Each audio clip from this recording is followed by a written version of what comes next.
Here are the most profitable Rolexes and how to find them. First up, we're going to be looking at the Hulk. Now, the Hulk, as opposed to the recent model that's like the current model that's out, which is the Starbucks, is the Hulk has a green bezel and a green dial, whereas the Starbucks, this has the green bezel and the black dial. So that is the important distinction right here. So with the Submariner, with the Hulk, this thing retailed at around the $9,000, $10,000 mark. Now what's key here is that after it was discontinued, now it was discontinued in around 2020, and this is where we had this huge boost and spike up right here.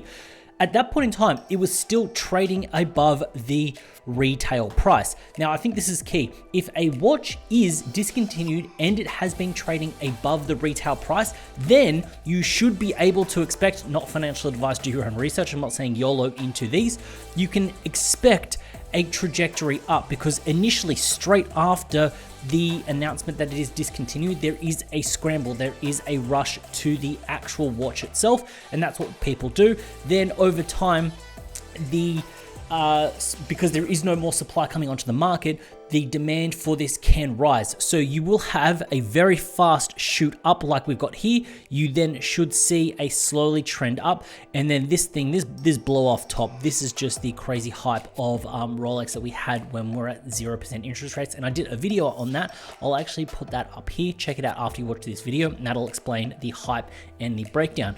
So if you were looking at this when you found out that the Hulk was being discontinued, purchasing this thing straight off the market could have straight away could have picked you a clean 2x. You could have doubled your money if you bought initially and sold up the top. If you took a chunk out of the middle, which is fine, you could have made a sort of a $5,000 to $10,000 flip if you really wanted to. Even if you did purchase back there, you're still sitting better than you were, better than you would be right now.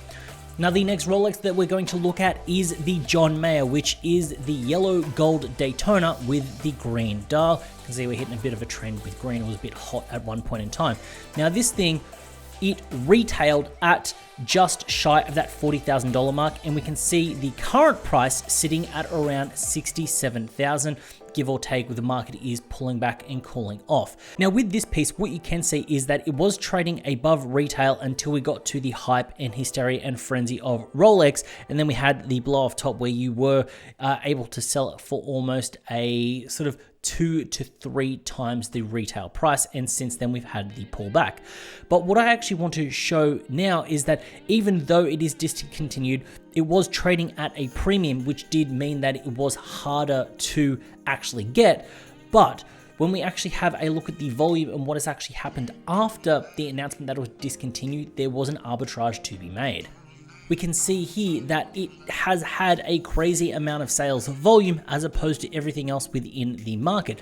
This was the date that it was announced. Well, this was the month that it was announced that it would be discontinued.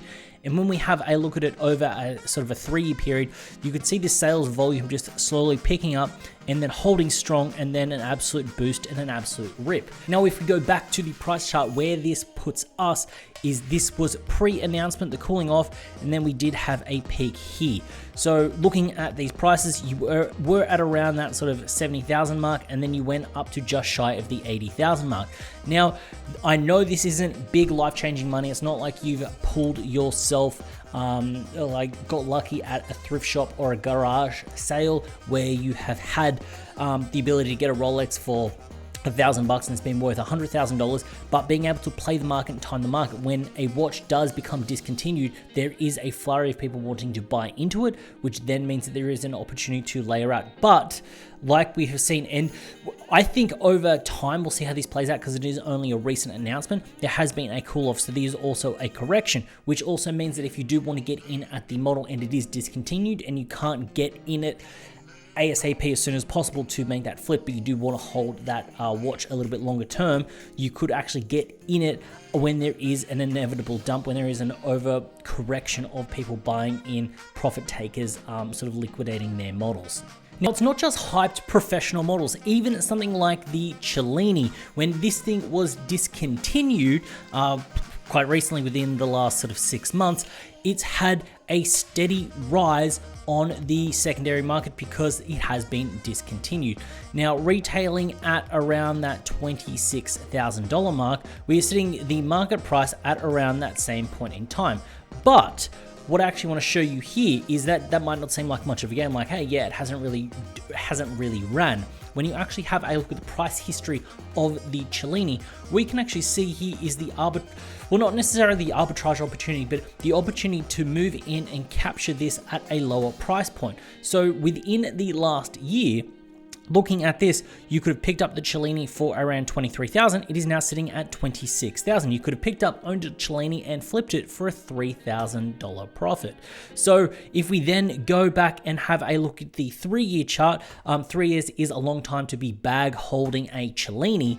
But we can see he could have picked up for around that 20 and you could be sitting up at around that 26. And just to hammer it home, something like the Milgaus, this thing, if you're having a look at the retail price and the current price on the gray market, it isn't too much of a hype and a run up. But if we have a look at the price chart and what has actually happened over that 6-month period, the announcement was around the March 27th point. So at around here, this is where we had the announcement, and then this is where it ran up to.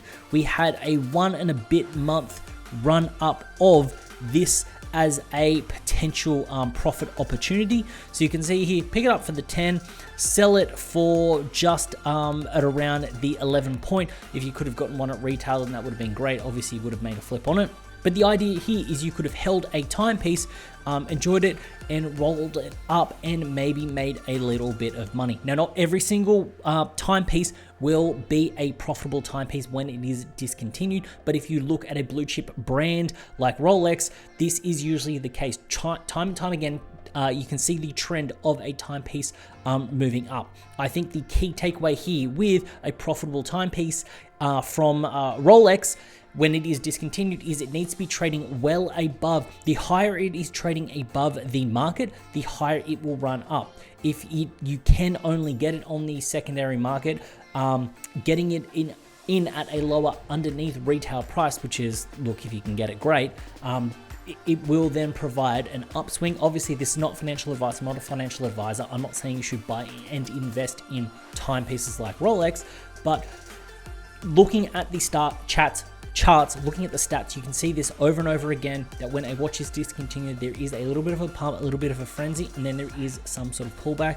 So if you do move fast, you do move quick, and you have that liquidity, you can actually make a little bit of money in between. If you enjoyed this video, if you like more of videos like this, deep dives into charts, stats, statistics, and what's actually going on, make sure you go down there, hit that subscribe button, also hit that like button.